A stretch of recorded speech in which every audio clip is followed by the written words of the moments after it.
మనిషి చనిపోయిన తర్వాత పునర్జన్మ ఎలా దొరుకుతుందో మీకు తెలుసా? మనిషి చనిపోయిన తర్వాత యమదూతలు వచ్చి ఆత్మను యమలోకానికి తీసుకువెళ్తారు. యమలోకంలో యమధర్మరాజు వారి యొక్క మంచి చెడులను లెక్క కట్టి ఆత్మ పూర్వజన్మలో చేసిన కర్మలను ఫలితంగా 4 లోకాల్లో ఏ లోకానికి పంపిస్తారో అని నిర్ణయిస్తారు. అందులో మొదటిది వైకుంఠం. ఈ వైకుంఠంలో ఎన్నో మంచి పనులు చేసి చీమకు కూడా కీడు తలపెట్టని ఆత్మలను పంపిస్తారు. రెండవ లోకం స్వర్గలోకం.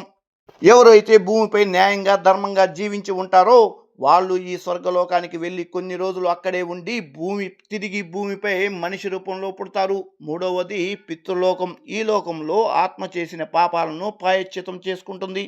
అంతేకాకుండా పితృలోకంలో ఆత్మ తమ పూర్వీకులతో కలిసి వారితో పాటు భూలోకంలో మనిషి రూపంలో జన్మిస్తుంది. చివరి లోకం నరకలోకం.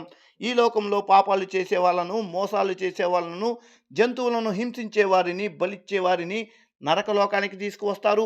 ఈ నరకంలో ఆత్మలు వాళ్ళు చేసిన పాపాలను శిక్షను అనుభవించి మరలా భూలోకంలో 84 లక్షల జీవరాశుల్లో ఒక జీవిగా పుడతారు.